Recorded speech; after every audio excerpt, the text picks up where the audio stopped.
Соңғы хат. Нұрдәулет Серікбаев. Ол замандарда біз хат жазушы едік. Қазіргідей телефон деген жоқ, деп бастады әңгімесін Марат ағам. Қателеспесем, 94 жылдың күзі. Мектептегі қатарласым, басқа сыныптағы Әлияға іштей ғашық болып жүрген кезім еді. 10-шы сынып оқып жатқан шағымыз. Мен де көркі өзіне сай жігіт болдым ау шамасы. Себебі, оның да маған көңілі барын сезетінмін. Хат жазып көңілімді білдіруге бел будым. Бірінші хатты жазу мен үшін сірә абай жолын жазып шығумен тең болды ау. Не болса да, өз сезімді қағаз бетіне түсіріп жазу оңайға соқпады. Жазып біттім. Қолымдағы бұл бір жапырақ қағазға жанымды алып шүберекке түйіп қойғандай күйде болдым. Ішіндегіні қайтадан оқып шығуға батылдық жетпейді. Жыртып тастайтын шығармын. Жоқ, одан да өртеп жіберген дұрыс. Жоқ, доғар. Мен еркекпін. Істі соңына дейін жеткізу керек. Енді бұл компроматымды кімнен және қалай беріп жіберем? Ешкімге сенуге болмайды. Өзім берген жөн. Сабақ кезінде, мектепте білдірместен қолына ұстатармын. Барлығы солай жасайтын. Шешілді, дәл солай жасаймын. Сол түні ұйқы болсын ба? Ойша хатты бір жыртып, бір түзеп, көпшіліктің астына салып, әйтеуір сөйтіп жатып түннің қараңғылығы таңмен ауысты. Мектептің табалдырығын аттар-аттамас Әлияны іздеуге кірістім. Көк сөмке. Әлияда көк сөмке болатын. Табу қиынға соқпады. Бірақ жанында батальоны бар екен. Құрбылары жанында кезде бару өте қауіпті. Әсіресе Әйгерім білмесін. Ол білсе бүкіл ауыл білді деген сөз. Ауылдың кешкі жаңалықтарынан бірақ шығасын. Қолайлы сәтті енді сабақтан соң күту керек. 128. Жүрегім секундына 128 рет соғып жатыр. Қоңырау үні. Сабақ аяқталды. Далаға ертерек шығып алып, қолайлы сәтті күту керек. Енді бұдан артық мүмкіндік болмайды. Бүкіл адамзаттың тағдыры менің қолымда. Жинал, солдат. Әлияның өзі де көрінді. Құдайға тәубә, жалғыз екен. Енді жақындау қалды. Бірақ аяқтарым бағынар емес. Сол тұрған жеріме тамырымды терең жайып жібердім ау сірә. Күндесіп кеткен бе, терлеп кеттім. Өзіңе кел, сарбаз, адамзатты ойла. Әлия, қайда бара жатырсың? Айтпақшы, сәлем, мынау саған, дедім де алды-артыма қарамай жүйткіп тұра жөнелдім. Бір есімді жисам, үйдің есігін ашып жатыр екенмін. Ұятын-ай, не істеп қойдым мен? Елге қарап ет болдым ау. Шешілді, енді мектепке бармаймын. Көшіп кетем, әскерге кетем, Сібірге. Ақыры не керек, осылай өмір мен өлімнің арасында арпалысып жүргенде 4 күннен кейін Әлиядан хат келді. Әйгерім әкеп берді. Хат жазысып жүрдік. Бірақ мектепке көрініп қалсақ, амандаспақ түгілі бір-бірімізден айналып өтетіміз. Әлі оған дайын емес едік. Достасып та кеттік. Тірідей кездесетінде болдық. Жақын біле бастадық бір-бірімізді. Құрбы достарымызбен араластық. Әйгерім де бұлай, мен ойлағандай жаман қыз емес екен. Бірге өткізген өмірдің қызықты кезеңдері басталды. Не деуші еді әлгі? Махаббат қызық мол жылдар басталды. Хат жазуды тастамадық. Қыс басталып, 2-90 аяқтауға жақын қалғанда, Әлияның ата-анасы қыздарын қаладағы дарынды балалар лицейіне түсіруге бел буыпты. 2 айдан соң қабылдау емтиханы өтеді екен.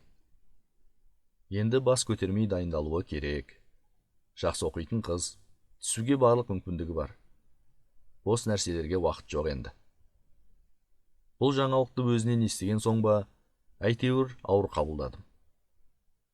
Ол қалаға оқуға кетіп қалса, достығымызға осымен нүкте қойылады ғой. Ренжіп те қалдым. Енді ғана дос тапқанда, Әлияға ма, әлде ата-анасына ма, әйтеуір ренішім қатты болып хат жазуды тоқтаттым. Мектепте де сөйлеспедім. бір нәрсе істеуім керек. Оны алып қала алмаймын ба?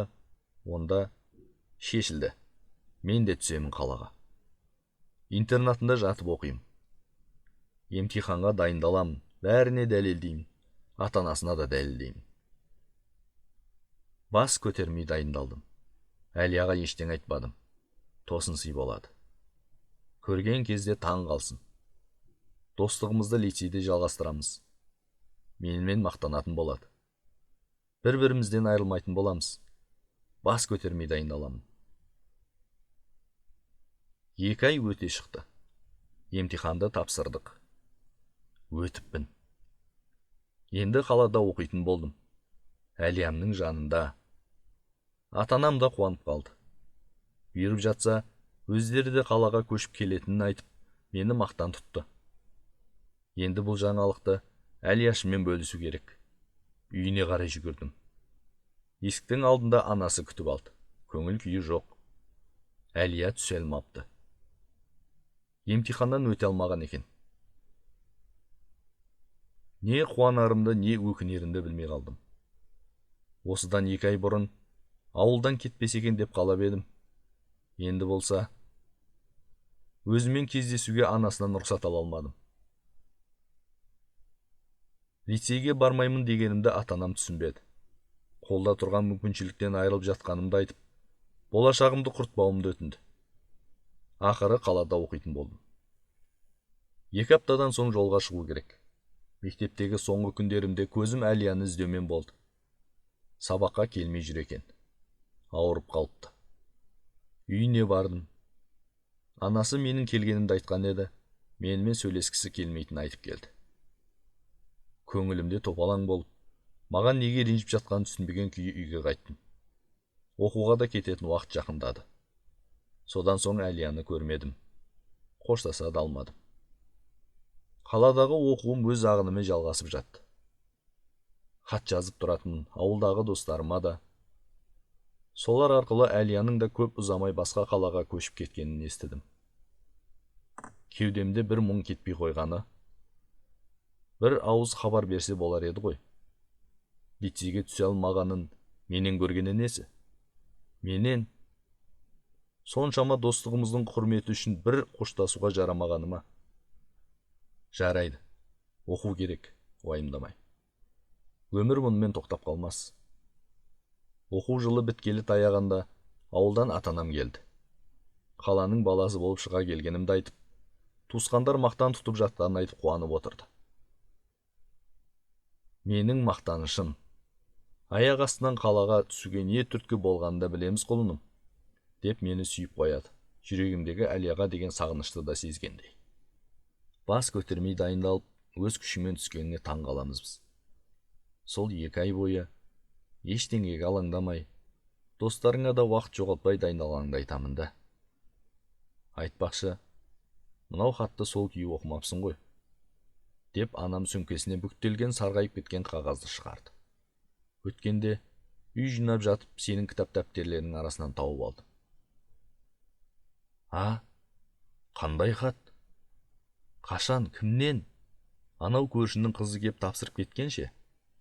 Кітап оқып жатқан кезіңде саған хат әкеп тастады дегенде кітаптардың жанына қоя салшы, кейін қараймын деп едің ғой. Сол хат, сол күйі кітаптардың арасында қалып кетіпті ғой. Білесің ғой әжеңді мыжылмаған қағаз көрсе документ деп жинап қоя беретінін. Міне сол күйі тұр ғой. Оқымапсың да ашылмапты да.